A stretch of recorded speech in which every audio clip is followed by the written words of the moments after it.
And it's recording. Hi everyone. This is the tutorial for weeks 3 and 4, and we're going to cover week 3, which is the organizational environment, and week 4, which is the purpose and goals of an organization. So I thought we would start this week. Now, if I can share my screen. There we go. I want to share my desktop. So can you guys see my desktop now? Yeah. Excellent. So what I thought we'd start with a little bit is just going to an organization and having a look at the mission statement, the goals, the purpose, those kind of things to help you guys research and understand, possibly with examples, about the importance behind them. So if you guys can see on my screen now, I pulled up Encircle, which is an organization that I used to work for. I used to work for them as a social worker in the Homestay program. I thought when I was trying to look at this and work out a great organization as an example, I know Madonna uses Headspace as an example, and I worked at Headspace, and they're a fantastic organization, but I just thought it'd be good to break it up a little bit and give a different example. Now, I've chosen Encircle because when I was doing the research about these 2 weeks, and I thought this would be a really great example to encompass sort of the environment, the political side of things, and it's just you'll see method to my madness when we go on a little bit further. So I'll give you a bit of a history about Encircle. So Encircle actually started as the Pine Rivers Neighborhood Center. So they offered services, majority of them on a volunteer basis, when they first started in, I think, 1987, I believe it was. It's all on the history on the website for those who do want to go in and explore a little bit further. When I started there, it was still called the Pine Rivers Neighborhood Center, and they actually expanded and encompassed so much they had to change their name. So I thought this would be a great example to look at the organizational environment and the purpose and goals and how they can develop and change over time. So when I started there was about 4 main programs. They had the Homestay program, which, for those who don't know, is about keeping people in their homes where they are now, so their tenancies, and it can be in the Department of Housing, or it can be in rentals.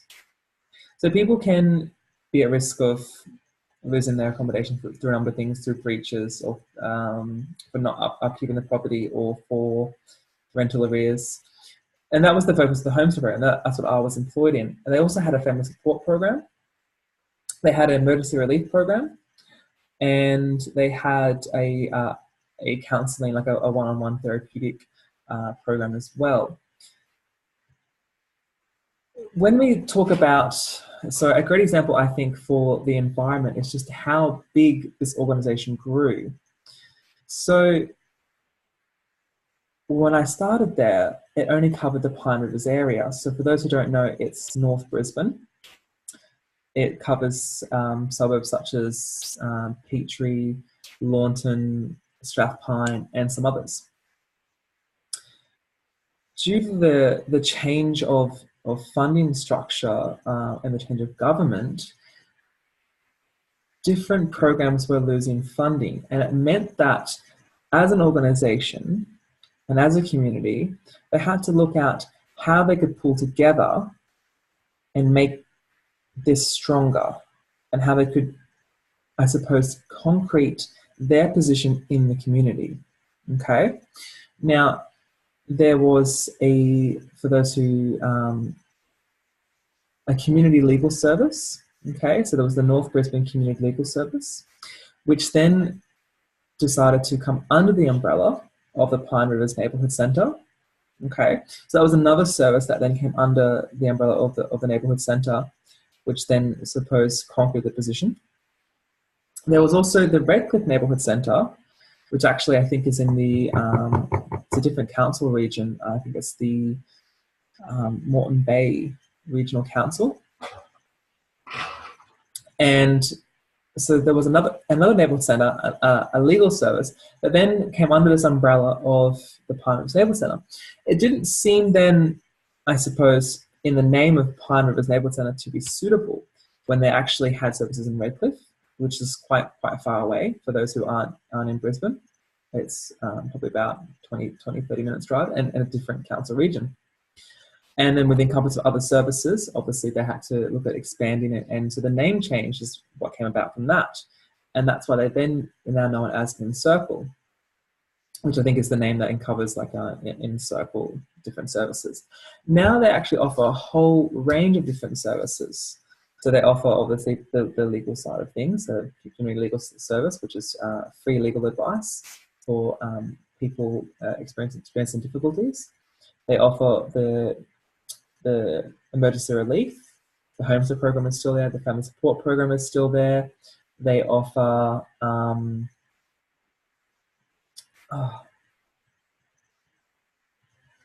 venue hire. Okay, it's all here. I'm sure you guys can probably see if I go to what they offer for the services. Yeah, so and young parents program as well. So the young parents program came about just before I left, actually, which was a bit closer to Brisbane, which was I think it was called YPP, Young Parents Program, and they were a separate organisation, which again then came under the umbrella of Encircle to sort of concrete the position in the community, okay, and look at growth.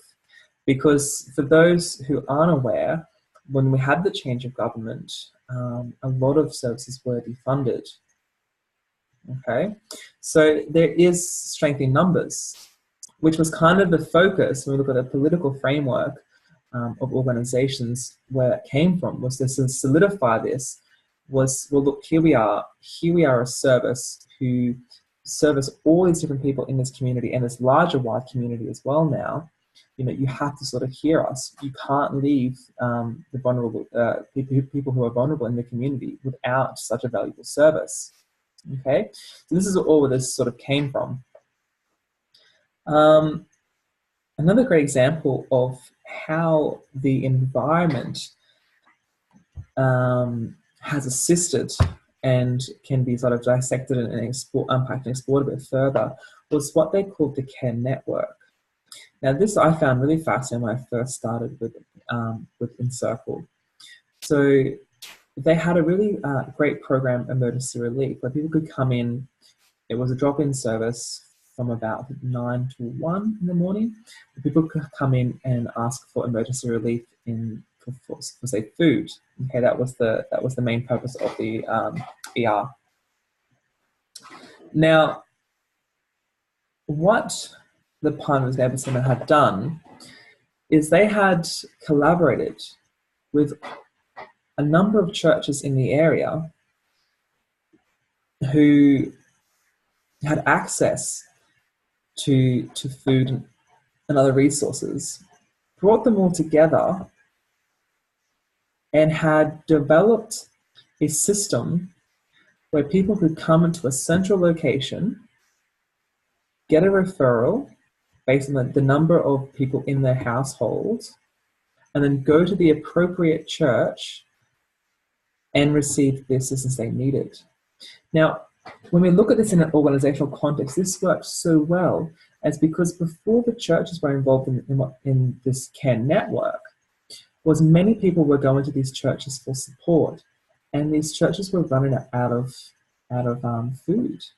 And so there'd be days that people would rock up needing assistance, and they'd have nothing to give them because they'd been accessed, 3 days in a row from heavy numbers, and it wasn't working. So to have one central organization manage this, to look at this, to see it as a problem that people were, how could they know? They could call up. A lot of the time they could call up, and by the time they got there, situations could have changed.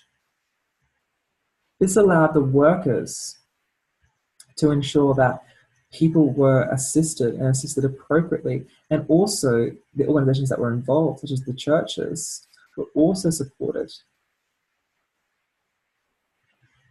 And they weren't essentially then, I guess, run dry and could continue operating. So that to me, when I look at the organizational environment, is to look at all the external parts as well in the community, how they operate. Oops, sorry. My mobile, thought that was off. Sorry about that. Now I've lost my train of thought. I'll try to pull it back together. So where was I up to? So the environment, yes. When we look at the environment and what's in the community, what is available, and how can we actually work together? So in this situation, the services decided to actually come under the umbrella of one organisation. Okay, they can work separately. Obviously, the churches still act independently, but the central service of ER is dealt with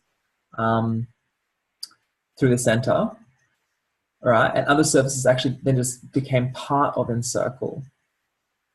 Okay, does that make a bit of sense when we talk about the organisational environment? I'd love some participation here. I know it's tricky and it's hard. No, it does make sense. I was just curious, when you were talking about the individual services being defunded, was it just a case of joining together because then they could put more pressure on the government, or was it a case of having to have certain numbers to justify retaining the funding? Okay, tricky question. So if you guys aren't aware, so non-government organizations, generally speaking, get their funding from a range of different government funding bodies. Okay, so when I was there, the Homestay program received probably the largest chunk of government funding, okay, for a number of workers, and for we had funding to pay rental arrears. Okay, so we had lots of funds there to support people. Now, in a political context, a program like that is going to cost a lot more to operate if you have to build an organization from the ground up. Okay, so these go out to what I suppose they call tender to organizations. Organizations can sort of put in for the fund application to run this program. It's more cost effective because all the admin, all the community awareness, the grounding's already been established. So the reason why I believe these form together is because it allowed the resources of a larger organization to then support the program in itself and as a community in a whole. So now, I didn't have a lot to do with the funding side of Encircle, but I did have a bit to do with the funding side of the Community Legal Centre. Now, I can give an example on that.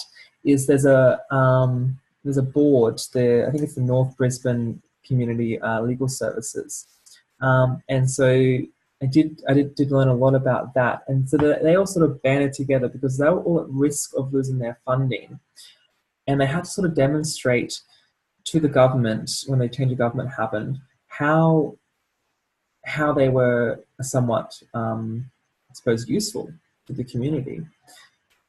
And there was lots of talks about closing different community centres down and then offering, say, like 1 day a week. I think, for example, I can't, don't quote me on this because I can't be sure if that's how it ended up or not. But I think that the Redcliffe one was going to close, and that Pine Rivers was going to do 1 or 2 days a week out there. And so they sort of had to band together and address this in that community context. Well, that's not really going to work, is it? Because they still had appointment-based services during the week for people to book appointments to come in to get that hour appointment, and then the drop-in service on an evening. I think it was a Thursday evening. So it wouldn't really work in that community context because how was the community in a different community being serviced, and how can you be serviced if you're in a whole different, I suppose, council region? It was quite far away.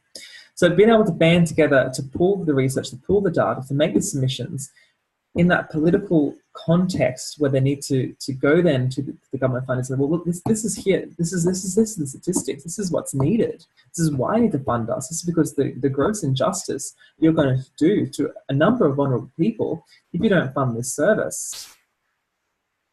So bring it to the attention of the government in power at the time. Make a bit of sense? Yeah, definitely. Thank you. Yeah. Right. Any questions from you, Sue? No? All right. So just let me see what I'm up to on here. I've got all my notes in front of me. Oops, I'm in the wrong chapter there.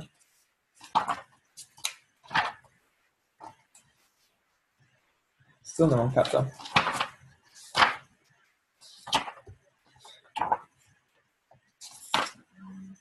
All right. So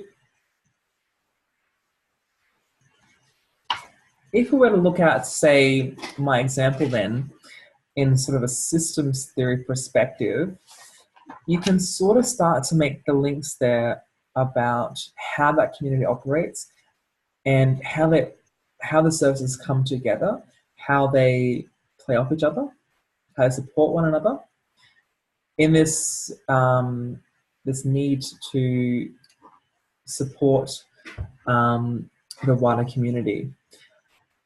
I think it's important to address there as well. So, not every service obviously came under the umbrella of Encircle. Obviously, some need to act independently and for good reasons as well. But they can they work in well together in that networking sense. All right, that's what I spoke about before in relation to like the care network and the emergency relief. And I know that when I was in the homestay program, the services, like we had a great Indigenous housing service who supported, that we worked in close with. So even if say for example, the client was Aboriginal, identified as Aboriginal, and they had a tenancy with the Department of Housing, we worked in closely with the Indigenous housing service that was in the area as that wraparound service to make sure that support was given, to that community as well, that sort of sub-community that you find. Yeah. Sorry, I'm gonna pick on you too tonight. It's a bit hard with these tutorials when you've got limited numbers. So I try really hard not to make these tutorials like lectures, and I don't want to make them like lectures. I just want to make them sort of more example-driven, participant-driven. It's a bit hard though when you've got such limited numbers. So I'm sorry if I pick on you guys tonight. No, it's all good. I'm making lots of notes. I have another question just when you're referring to systems theory and you're talking services supporting each other and then the wider community getting involved, and then perhaps another network of somebody else who's not under the same umbrella but is also going to be working with you. If you're looking at systems theory, would you also consider sort of your local elected representatives to be part of that system, their support, or sometimes are they sort of, would you keep that separate, that whole aspect? It's that actually is a really difficult question to sort of answer. No, it's it's purely because I suppose when you look at funding, you've got to be careful of who you upset as well and who you get on side. So this is that whole tricky context, that this is why we sort of explore this organizational practice and this the relevancy between the environment and where things fit. Because how can I word this appropriately? Like is it like don't bite the hand that feeds you kind of thing? I know there's been situations where we've had openings when I've worked with organizations such as Encircle, and obviously we've invited ministers and people who have been involved, politically, to the openings. Essentially, not to bite the hand that feeds you.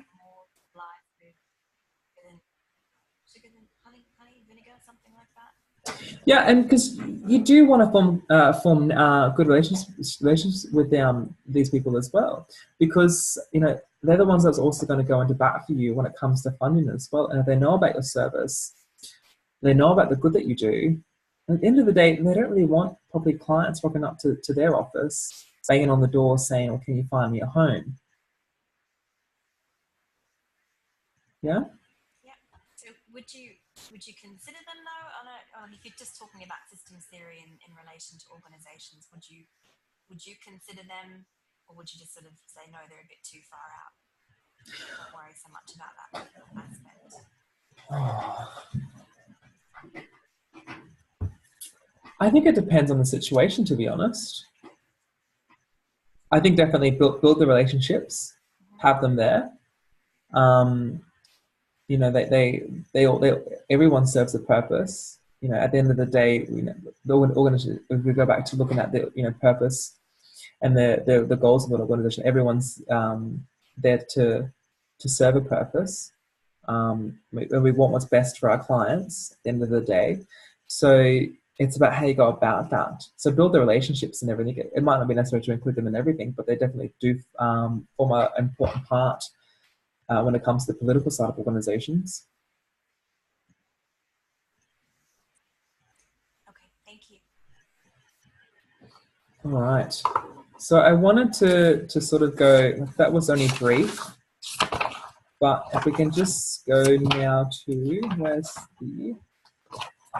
so week 4 was organization purpose and goals. Okay. So there's some of the key discussion points that were at the end of Madonna's lecture were the connections between lack of understanding of goals and experience of stress by workers. How might social workers strategically refer and utilize organizational goals to achieve the aims and values of the profession? How would you be able to recognize low goal consensus in an organization and team and between different departments of an organization? And how might goal displacement or goal drift raise ethical dilemmas for social workers? Can you explain an example? Now, when you're doing your research for the first assignment, okay, you're going to need to obviously find an organization, you know, explore it, look at the goals, the values, all that sort of stuff. So you can find a lot of this stuff in the strategic plan, for those who don't know. So I did bring up like the strategic plan for Headspace, which again, I don't really want to use because I feel like that Madonna's going to cover that, cover that a lot in her lectures. So I did find in their website in Circle, you can find the strategic plan. Okay, so I prefer any student who's watching this in North Brisbane, I'd feel like, well, you know what, be a bit more creative and don't use my example.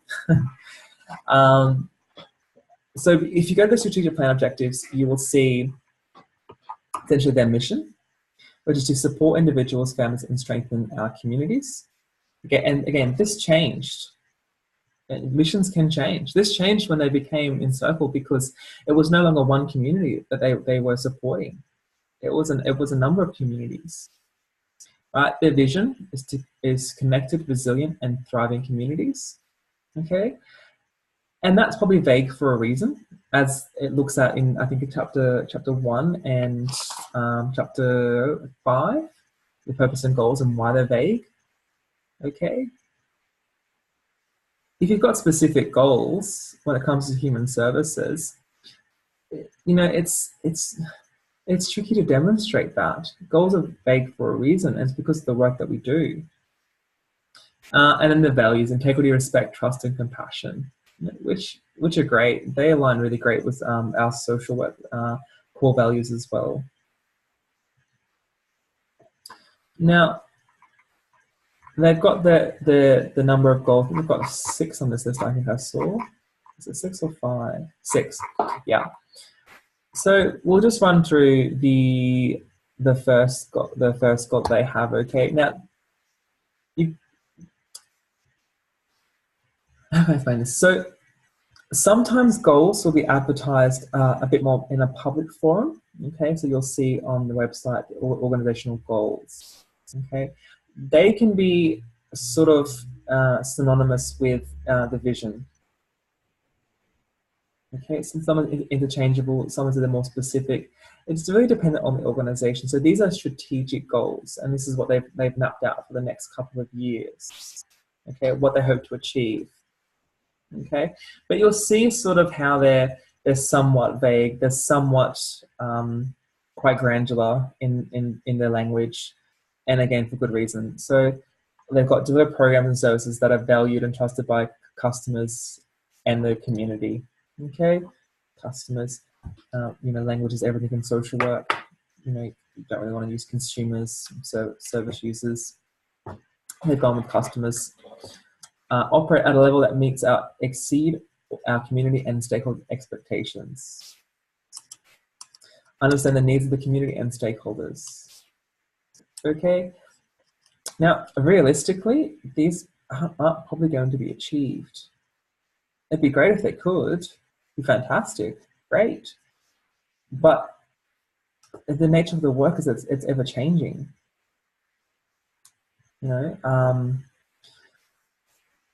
I'm sure that the programs that they deliver will be valued and trusted by their customers.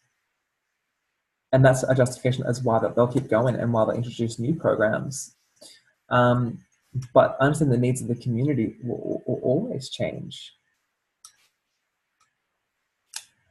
Okay, this is when you look at research into communities, and you'll see that some communities have a really low employment rate, and that can change. I think the other day I was reading that a news article that Caboolture had terrible unemployment rates, but I remember reading something way back when that they had quite large crime rates. So I'm not sure if they have both now, if they've got two really prevalent issues that need to be sort of addressed and looked at, or if it's shifted into one, it changed into one as opposed to the other. But that's what an organization's sort of goals are.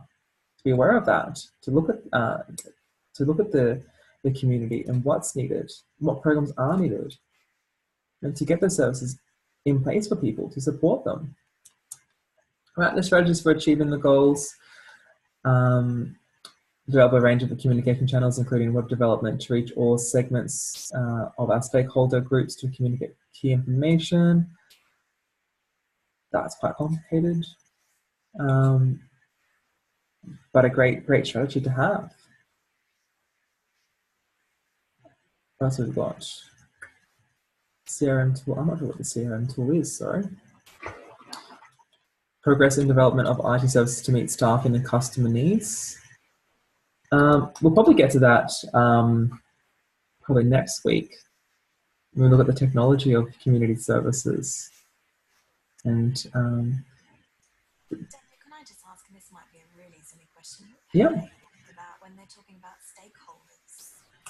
Stakeholders. So this is stakeholders in the community. So this can be anyone with an interest in the organization or in the community. So that can be service users, can be funding bodies, interested parties. So anyone with that, with essentially a stakeholder, so it's someone with a stake in the organization or in the community.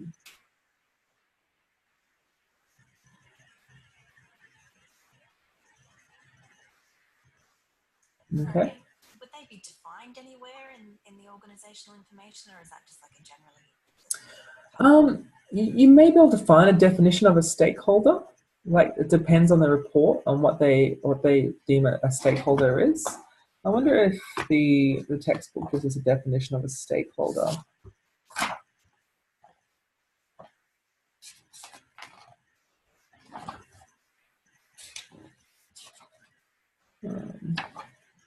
Quick little look-see.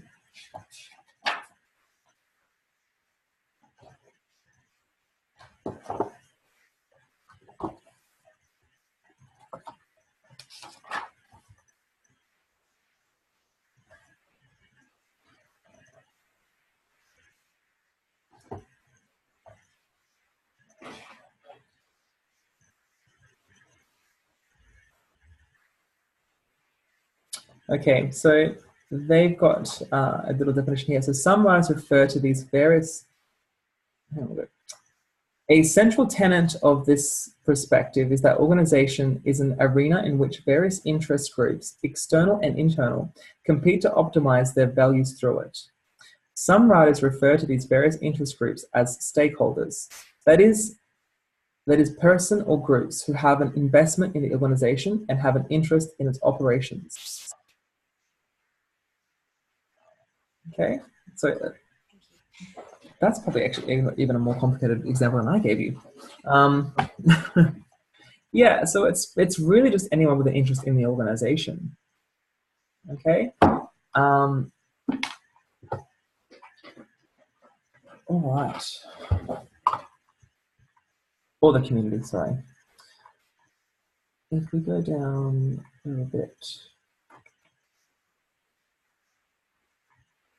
Okay, look, well, I think it's not really relevant to go into these goals too much. I think I'll leave that up to you guys to sort of have a look at in researching your own organization. So if we just go back then to looking at some of the questions, I might just unshare my screen now. I don't know how to do this. How many times I practice this?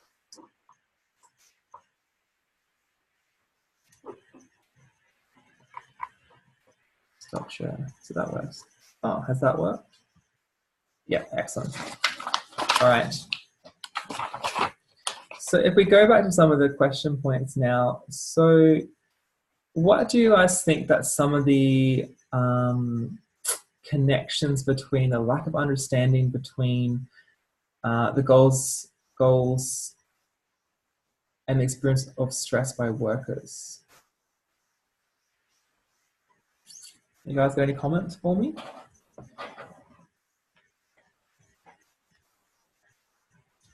So just to clarify the question, it's the lack of goals of the organisation and how that impacts the workers and creates stress for them?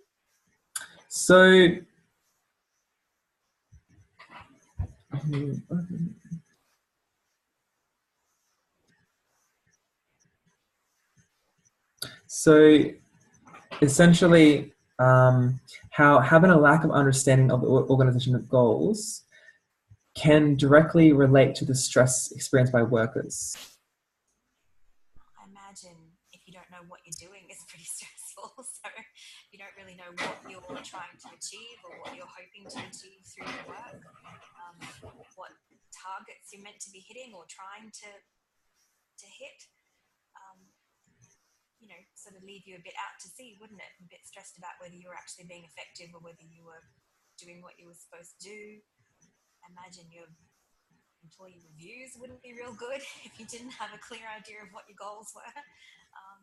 All of that would be pretty stressful, I think. Yeah, exactly.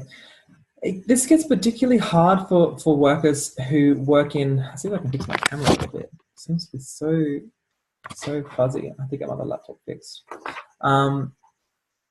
Sorry, it's down topic. So where you'll see a bit of a predicament with this is where workers in larger organizations work for programs within them. Okay, this tends to create sort of a segregation of goals, because you have your program goals and your KPIs and what you have to meet for your funding, and you have the wider organizational goals. All right, and for managers in those particular roles, it can become quite challenging.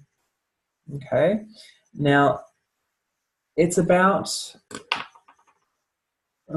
I'll tie it back to a homestay example. So, we had specific KPIs to meet, which was changed like 2 or 3 times. It was like performance at one point and then something different at another point.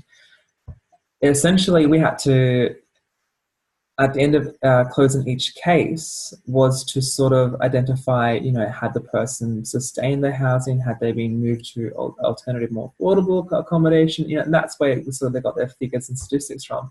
But also my manager had to report on, within the organizational context, where things were at, and then also, the level of community awareness. Okay, so this is where having these programs in this organizational context and all these things working really, really well together. So I developed, in conjunction with the community legal service that we had, a workshop that was delivered to workers in the industry, all about the Residential Tenancy and Room Accommodation Act in Queensland, to inform tenants of their rights.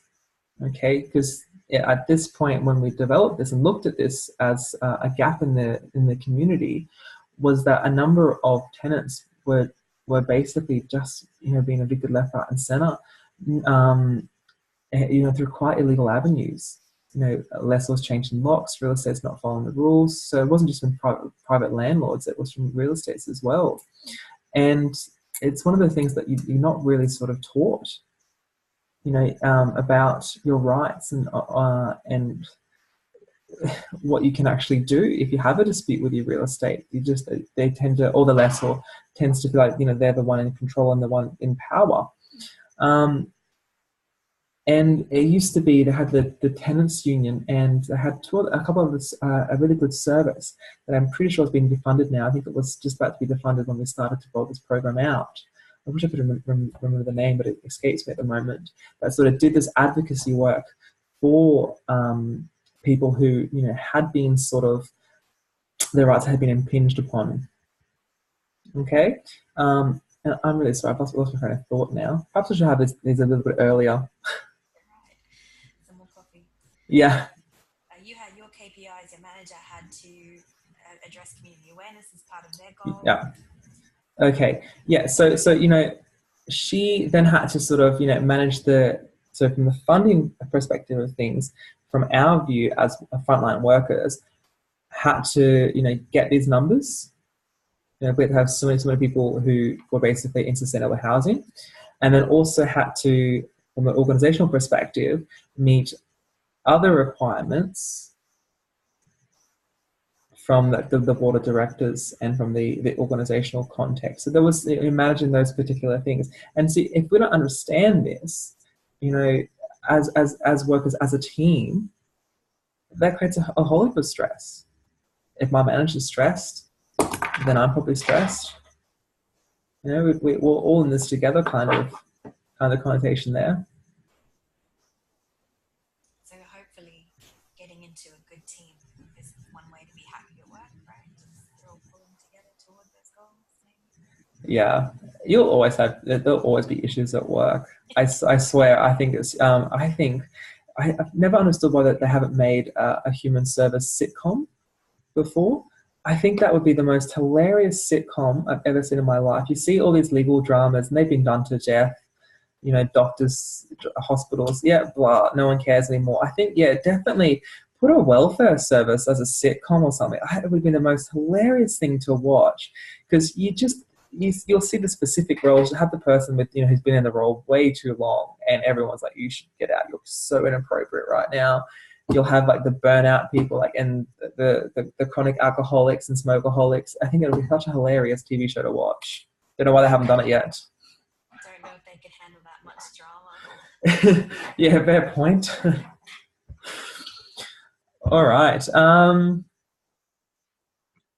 So how might social workers strategically refer to and utilize organizational goals to achieve the aims and values of the organization? Oh, that's a tricky one. Anyone want to chime in there? Sue's turn? Pardon? Might be Sue's turn. Okay. Sue, do you want to have a go at that one?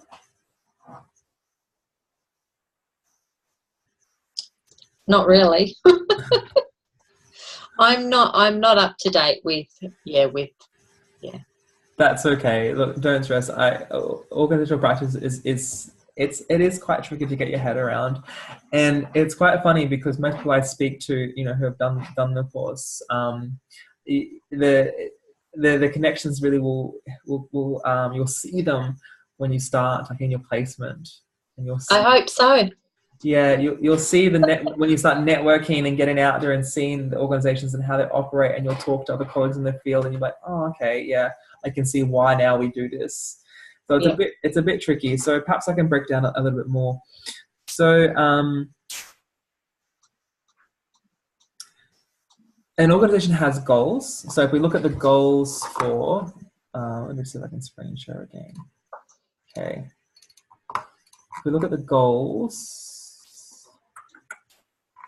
which they don't have. I don't think it's, did Headspace have goals? The values, strategic objectives, the aims of the organization. Okay, so it's, here we go. This is the objective, their goals. So if we look at, say,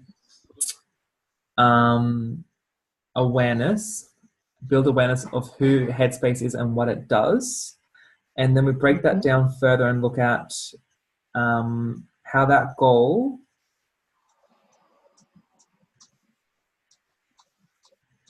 assists social workers to achieve the aims and values of the profession. So I would break that down a bit further, and if we look at, say, some of the core values of social work, so we've got someone give me the three social work values. So social justice, it's respectful person. Thank you.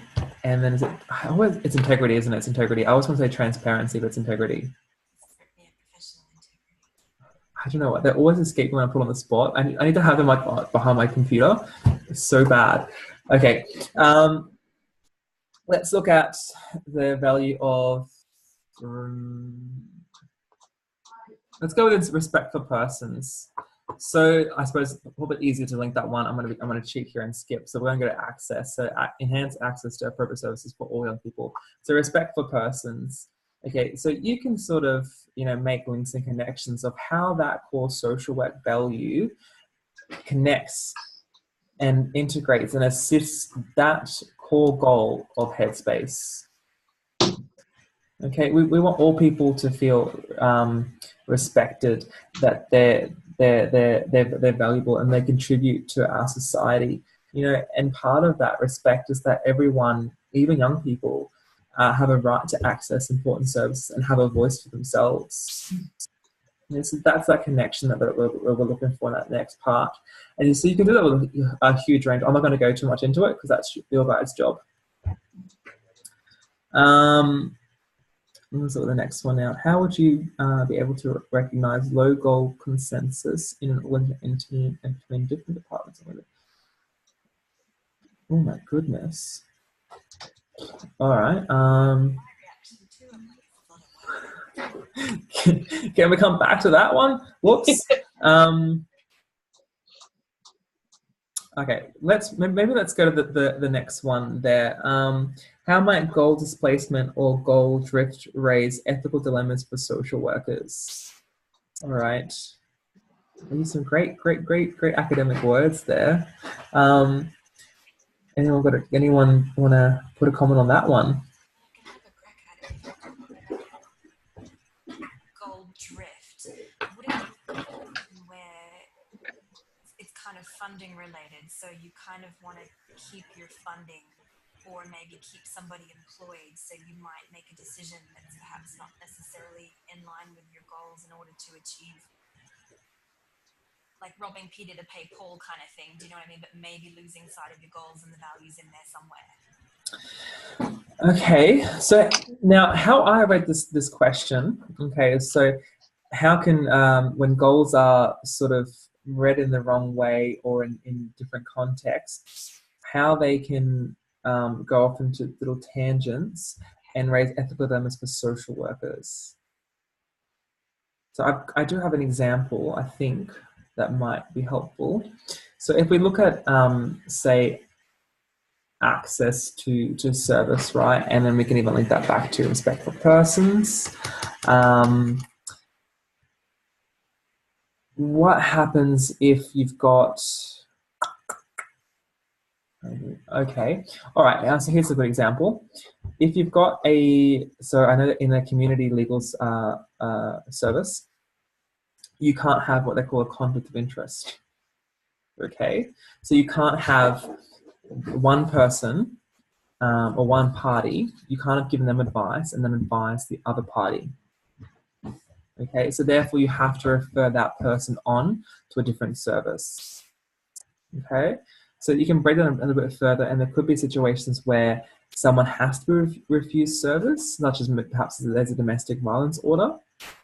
against someone who's accessing the service and they come into the service. Okay, so ethical dilemmas can arise from that, because then how do you then uphold that goal or that aim of access in line with your social web values when you can't actually provide that person access? So how do you go about that? It's tricky. So sorry, it's a rhetorical question. I'm not looking for an answer, but that's just sort of some food for thought. Okay. Now we'll go back to that previous question now. Unless anyone's got a question on that one for me. No? All right. So we'll backtrack a little bit. So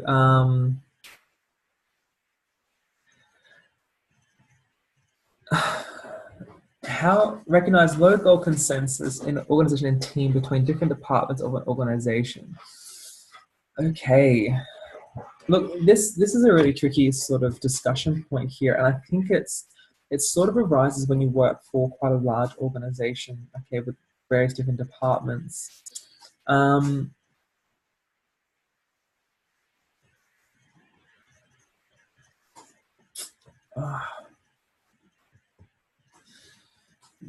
Yeah, I think perhaps I'm gonna have to leave that one now, and I'll have to come back to it. I might post it on the Q&A part of the forum, so we can generate a bit of discussion from that. Because that one, I don't even think I have an example. Even out in Circle, there was various numbers of different departments, but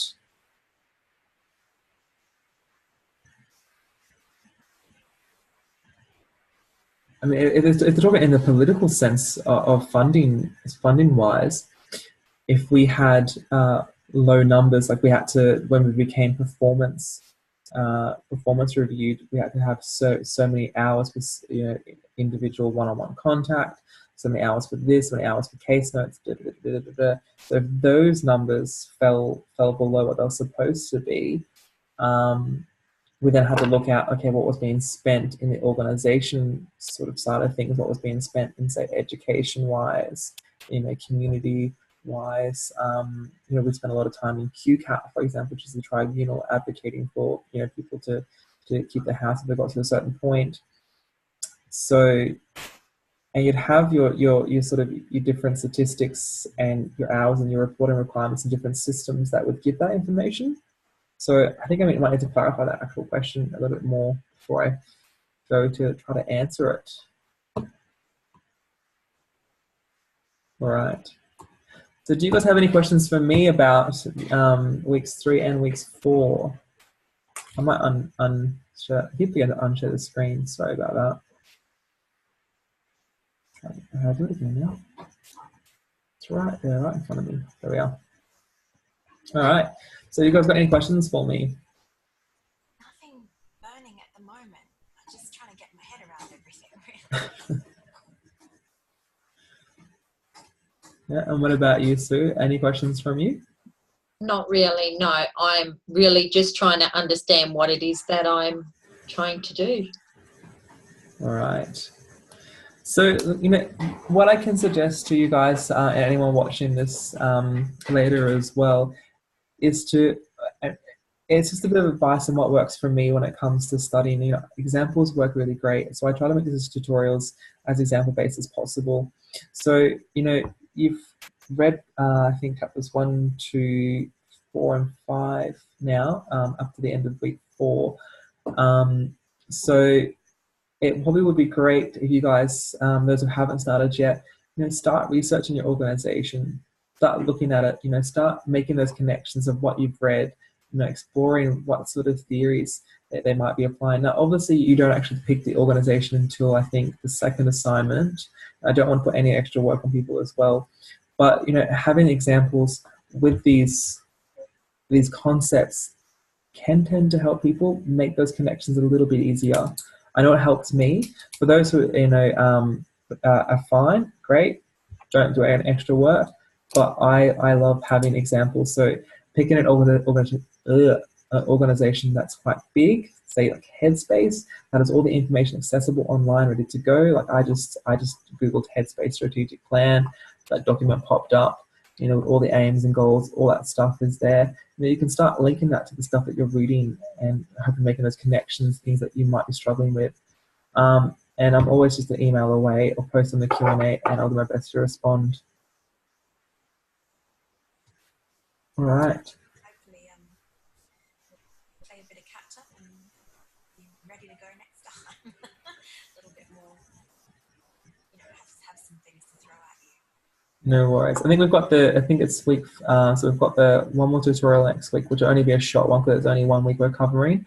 And then we've got the midweek break as well, which I know that, yeah, the vacation week there was never a vacation week for me. It was just catch up week. That's all it was. Yeah. All right, guys. If you have so no further questions? No. Thank you, lovely. Yeah, thank you. No worries. Enjoy the rest of your night, and I'll see you guys soon. Bye. Bye.